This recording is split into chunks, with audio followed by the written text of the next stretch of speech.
Bismillahirrahmanirrahim. Wal malakul ladzi ila akhir wa la aqlala syurba wa la nauma lahu. Tafsiru asir minhum Jibril, Mikalu Israfil wa Israil. Wal malakut malaikat. Wal malakut malaikat iku alladzi iku makhluk pangeran. Di antara sifat pokok malaikat iku alladzi iku makhluk pangeran sing bila akhir dan tanpa bapak wa umum dan tanpa ibu. La akla kang ora ana dari mujud wala la syurba ora ana mujud mujud. La akla ora ana dari mujud wala syarba wala syurba samini. Ora ana mujud mujud wala ana malah ora ana turu mujud lalu tetep ora malaikat. Malaikat itu makhluk yang sifat dasarnya apa? Tanpa bapak, tanpa ibu, tidak makan dan minum dan tidak apa. Ya alam kalau Jibril bin Sopo, terus malaikat bangkong ya rawan bapak mana? Malaikat apa? Bangkong. Tafsilu ashirin utawi tafsile 10. Tafsil yang baru dimengerti. Ini setengah malaikat Jibril itu. Mikalu lan Mikael. Kira kita wa Mikalan. Wa Mikalu lan Mikael. Israfil lan Israfil, Israil lan Israil. Mungkarun mungkar, nakirun dan nakir, warabikun dan rokib, wakasa asifun malaikat, atit, malikun malik, waridwan dan malaikat ridwan. Istada kang nganteri sopa ridwan. Saya nganteri dalam daftar malaikat. Jadi malaikat yang perlu dikenali bukan jumlahnya 10, tapi bukan berarti batasi kalau jumlah malaikat hanya 10. Jadi yang wajib dimengerti ini. Dan malaikat kalau diceritakan Allah salah itu malaikat sing awamul malaikat, bukan malaikat sing ada nama. Ini malaikat yang punya nama jenis yang kitabmu malaikat asal. Memang ada namanya. Ini malaikat khusus, Jibril, Mikael, Israfil, Israil. Ya ada malaikat sing awamul malaikat. Dan itu nanti salah pangeran ketika protes atas alihya, majlis dia wajib sekolah bukan malaikat ini ada itu bukan malaikat kayak Jibril Mikael. Nah, saya protes nama atas alihya, majlis dia. Nah kalau malaikat jenis ini mungkin nanti ditegur pangeran karena pernah protes ketika Allah bikin nabi. Tapi itu bukan malaikat yang kayak Jibril, Mikael. Kami itu tidak, ya nama. Arba'atun min kutubin tafsir. Arba'atun tepakat min kutubin sanging biro-biro kitab Allah. Tafsiruha kamu tahu perincian kutub itu men. Taurat Musa, siji Taurat Nabi Musa. Diluda kan petunjuk dan diluha te turune Taurat. Zaburu Dawud dalam Zabure Nabi Dawud. Wa Injilu lan Injil, wa unzila Injilun ala Isa yang atas Nabi Isa. Wa Qur'anun lan turun kitab Qur'an ala siril malah yang atas api-api manusia, api-api makhluk. Wa suhuful khalil lan lampiran-lampirane Khalilur Rahman, sudah Nabi Ibrahim, Nabi Ibrahim, suhufi Ibrahim wa Musa, wal kalimi lan suhuful khalil. Ya dalam, jadi di luar kitab Taurat Nabi Musa punya suhuful kalim. Pihak kang itu tetap yang dalam suhuf kalamul hakamil alimi dari Allah kang maha bijak, hakamnya mana sing maha bijak alimi kang maha bijak. Kalau dados dulu ya jadi kalau bahasa Arab itu pasti bahasa Arab itu sohifah. Sohifah nabi jamak nol suhuf. Nah, ketika dimabnikan maf'ul, artinya dijilid atau dicetak atau setelah dibutuhkan disebut mushaf. Tapi mestinya mushaf itu ya suhuf itu. Jadi kalau lampiran-lampiran dalam Quran per lampir namanya sohifah. Sohifah nanti kalau dijamakkan suhuf. Makanya kata banyak ulama menghentikan begini. Allah akan menjaga Quran ini satu dihafal para hamalan Quran, dua kagum mudawwan atau memang dicetak di mushaf yang ada kertasnya itu jenis mushaf. Sebab Allah mensifati Rasulullah Muhammad dengan status Rasulun minallah yang Rasulullah, bahwa Rasulullah adalah seorang Rasul yang membaca lampiran-lampiran suci. Rasulun minallah yang Rasulullah. Sebab itu nasibnya Quran ya di mushaf itu. Mushaf yang kita cetak itu. Karena secerdas-cerdasnya manusia potensi lupa. Ketika lupa, merujuknya di mushaf. Kalau di mushaf misalnya ada salah titik atau salah cetak misalnya, itu merujuk ke hamalatul Quran yang hafal-hafal. Jika ini ada kombinasi hafalan juga ada itu mushaf. Makanya Quran disifati 2 kali. Nah, potensi itu terutama di kitab-kitab tafsir, karena pertama kan tafsir Jalalain, karena kan musannafnya itu Maksudi ketika baca Quran itu dia zigzag, kadang qiraatnya Asim, kadang Ibnu Katsir. Dia kan nggak konsisten dalam satu bacaan, sehingga kadang penulisannya itu membingungkan. Makanya kalau ngaji Jalalain itu sebaiknya pakai cetakan yang sekarang, pakai cetak itu, karena benar-benar semuanya ditulis sesuai qiraat Asim. Semuanya ditulis pakai Allah, qiraat Asim lebih nyaman. Saya ulang lagi ya. Jadi kombinasi penjagaan Quran itu Allah bikin sunnah, yaitu satu dihafal dijaga, kemudian dimushafkan apa? Dimushafkan. Itu disebut apa? Rasulullah dan Rasulullah. Andai kan tidak dimushafkan, nggak kebayang, karena Rasulullah ketika wafat itu tentu banyak riwayat. Mulai riwayat yang absolut, yang sah, sampai riwayat hoax, kayak riwayat orang Syiah itu, macam-macam. Jika dibutuhkan otoritas yang otoritas yang lengkap, yang akurat, yaitu lampiran-lampiran yang ketika Nabi Sugeng didiktekan kepada para sahabat. Kemudian lampiran yang di dokumen Nabi tadi di kamar beliau diambil oleh Abu Bakar. Jadi Abu Bakar itu tidak mengarang Quran sama sekali. Dia hanya mengumpulkan lampiran-lampiran yang ada di kamarnya. Hanya disebut mushaf, memang sudah ada lampirannya. Dan bukti bahwa teori ini benar adalah Allah mensifati Rasulullah itu Rasulullah min Allah. Ya ini ya, jadi orang Syiah itu salah besar ketika ngomong Abu Bakar itu ngarang Quran itu tidak mungkin, karena lampiran-lampiran itu didhawuhna Quran. Padahal Quran itu azali. Artinya Abu Bakar sudah jelas menemukan mushaf itu ada di Nabi. Ada di Nabi. Buktinya apa? Nabi Rasulullah itu disifati Allah Rasulullah min Allah yaslu suhufam, bahwa Rasul ini pembaca mushaf. Artinya mushaf itu sudah. Kemudian mushaf yang sudah ada ini didokumentasi Abu Bakar, Umar, terus dimasalkan era Sayyidina Utsman.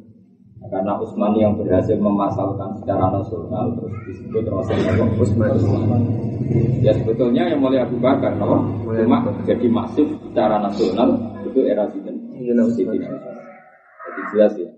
Jadi mushaf itu zaman Nabi Muhammad Sallallahu Alaihi Wasallam. Abu Bakar hanya menjangkau mengumpulkan, tidak ada intervensi sama sekali, tidak ada perubahan sama sekali. Jelas karena Nabi disifati Allah sebagai Rasulullah min Allah. Rasulullah itu siapa? Rasul yang membaca lembaran-lembaran suci. Itu bacanya Nabi dengan kita. Kalau kita baca kan dari tidak tahu, kemudian baca jadi ingat. Kalau Nabi tidak, karena beliau tidak bisa baca kayak kita, tapi ditakdir bisa. Jadi tidak baca kayak kita, karena beliau khusus ya umi, tapi bisa baca. Tapi bukan kata tulisan. Rasa takut caranya biar kira Nabi tetap. Kalau waktu kali aku melarat caranya juga, dia raiso mikir orang juga kok takut. Jadi rasa takut pokoknya Rasulullah min Allah ya waktu lumatis kabeh ini perkara atakan teko diiklan atakan rawuh diiklan masuk Rasulullah. Iku pakat sih. Waktu lumatis kabeh ini perkara atakan rawuhno diiklan masuk Rasulullah pakat. Mongko te keharusane mah dorong Jawa sadune iku atas ilmu kita nira. Kita ora sambok protes, waktu kaburu lan buat tompo. Apa saja yang Nabi membawa ajaran ke kita ya sudah kita taslim saja, kita terima. Enggak usah kakek protes ya sudah seperti itu. Imanuna biyaumin akhirin wajab wa kulli ma atabihi minal ajab. Imanuna utawi oleh iman kita. Imanuna oleh iman kita biyaumin akhirin atau biyaumin akhirin sami. Kalau nazuman ya biyaumin akhirin, tapi mestinya itu ya mausuf sama sifat biyaumin akhir. Tapi kalau naduman ya imanna atau iman kita biyomin kelan dino akhirin kang akhir. Itu wajib pokok itu. Karena itu yang membedakan kita dengan komunis. Kalau orang komunis ngira mati ya selesai. Pembeda kita adalah kita tahu bahwa setelah mati ada hari akhir. Maksudnya ada hari pembalasan. Bahwa hidup ini bukan yang terakhir. Iman unate iman kita biyomin kelan dino akhirin kang akhir. Wajib pokok itu. Wakul lima lan iman kelan sekabiane perkara. Wakul lima imanuna bikul lima. Jadi kul lima atas yang biyomin Nata benar kok yaumin. Waktu lima lan iman kita kelawan opo wae. Waktu lima lan iman kita kelawan opo wae. Karena kang ono opo mak. Ihi bil yaumil akhir. Ihi bil yaumil akhir.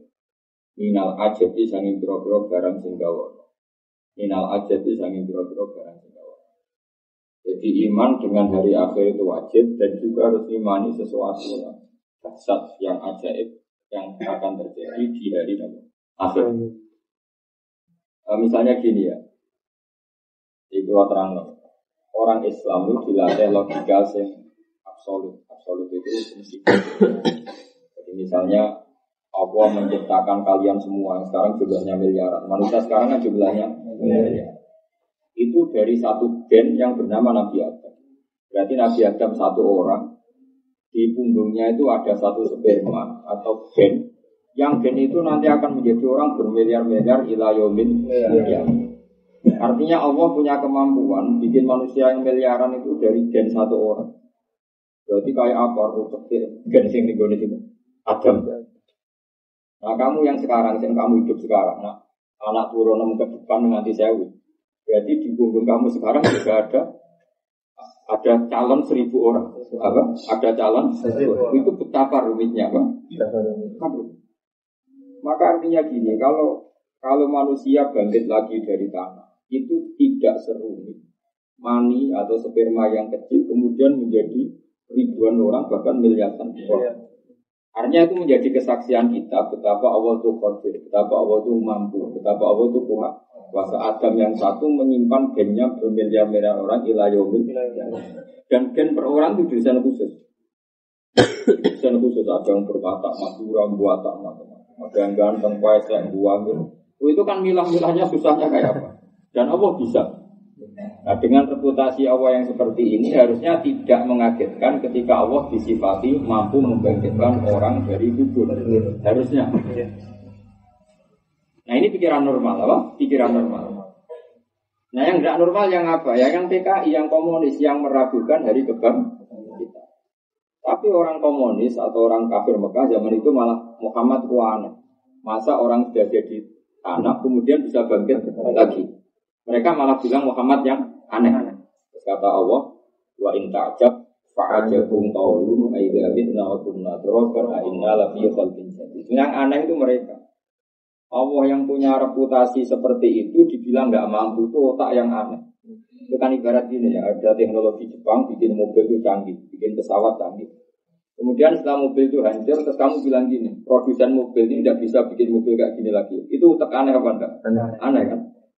Mobil sejelimet itu punya kecepatan seperti itu, ada AC-nya, ada apa macam-macam lah. Kemudian dengan segala kecanggihan teknologi, setelah kecelakaan hancur, ada orang komentar, ini produsennya nggak mungkin bisa bikin seperti ini lagi, aneh kan? Aneh kan? Sama. Manusia dengan segala kecanggihannya, matanya bisa melihat, urat-uratnya aneh, bisa ngelola apa saja. Kemudian setelah hancur, ada orang komentar, pembuatnya ini nggak bisa bikin lagi, itu aneh kan? Nah, makanya kata Allah, yang aneh itu mereka, bukan Islam yang aneh itu. Makanya komunis itu makhluk aneh, wah. Pengeran yang dikatakan wa inta ajab, ajabum qawluhum aidza kunna turaban inna la fi. Jika sama-sama aneh, pasti aneh itu dianggap nyeleneh tidak benar, justru aneh mereka. Karena apa? Menvonis produsen manusia, yaitu dalam hal ini Allah, tidak mampu menciptakan lagi dengan reputasi yang panjang, terbukti bisa menciptakan. Karena di produsen mobil terbukti panjang bisa menciptakan canggih. Kemudian sekarang saat kamu komentar, produsennya nggak bisa bikin lagi. Itu kan aneh, apa? Banyak. Tapi tadi malah orang komunis bilang kan tidak yang aneh itu. Hanya caranya iman gimana? Caranya iman adalah terlatih terus Ya, beriman ngelatih terus kudrat Allah, apa? Ya caranya gampang, pakai ayat-ayat yang gampang saja. Misalnya inna Allaha la yastahi ayat riba masalah ma'ba'u. Allah itu bisa bikin nyamuk. Kayak apa nyamuk itu kecilnya? Sudah kecil nyamuk itu ya punya telur. Terus kecilnya kayak apa? Terus punya jantung. Jantungnya seberapa kecil? Jantungnya punya urat. Lalu uratnya seberapa kecil? Kayak apa rumitnya bikinnya? Malah bocor belai terus. Sebetulnya itu mitra angen-angen, apa? Mitra angen-angen. Ya coba, saya berkali-kali ngaji bilang kalau gajah itu cara menuso itu sok kuat, itu jadi iso lah bayangnya gawe gajah. Karena besar, jantungnya bikinnya besar, bikin ususnya besar. Misalnya kita disuruh mahat gajah itu lebih gampang karena dari batu yang besar kita aja lebih kongai pahatan nyamuk. Lagi gawe waktu kecil itu sudah pusing gak? Apa? Gak usah gawe so bernyawa, pahatannya saja. Makanya Allah mengingatkan kita, sungguh kekuasaan saya itu terbukti saya bisa bikin nyamuk. Allah gak pakai contoh gajah tapi nyamuk. Karena nyamuk tadi sudah sekecil itu punya jantung, punya paru-paru. Kemudian paru-parunya punya urat. Paham ya? Masih paru-parunya punya kuman. Kuman itu ya makhluk hidup. Lebih kecil lagi. Kumannya punya jantung, punya kecil lagi, punya urat. Paham ya? Wah itu kayak apa? Jadi kalau kamu baca Inna Allaha la yastahi ayat riba matalam ma'raudukan sama Allah. Kayak apa? Kekuatan mukjizat Quran. Jadi Allah membuat contoh kemampuannya itu begini. Kayak apa? Dengan reputasi gaya nyamuk saja bisa. Masa mengembalikan manusia seperti semula setelah mati tidak bisa. Tentu pasti bisa. Dengan reputasi seperti itu pasti bisa. Maka yang meyakini tidak bisa itu yang orang apa? Yang orang jadi yang disebut wa intajab fa'ajabun qawlu yang aneh itu mereka, bukan kita. Kami itu nama imanuna biyaumin akhir wajah lima karena ini tentu kita latih terus. Ya kita latih dengan nador di malaku di samawati wal ardi kuling dulu ada di samawati wal kita berpikir terus apa yang terjadi di langit ini. Yang terjadi adalah semua bukti pertunjukan kekuasaan Allah Subhanahu wa taala. Yang disebut apa ya tanazzalul amru bainahunna kita alamu anna Allaha ala kulli syai'in qadir wa anna Allaha qad ahata bi kulli syai'in.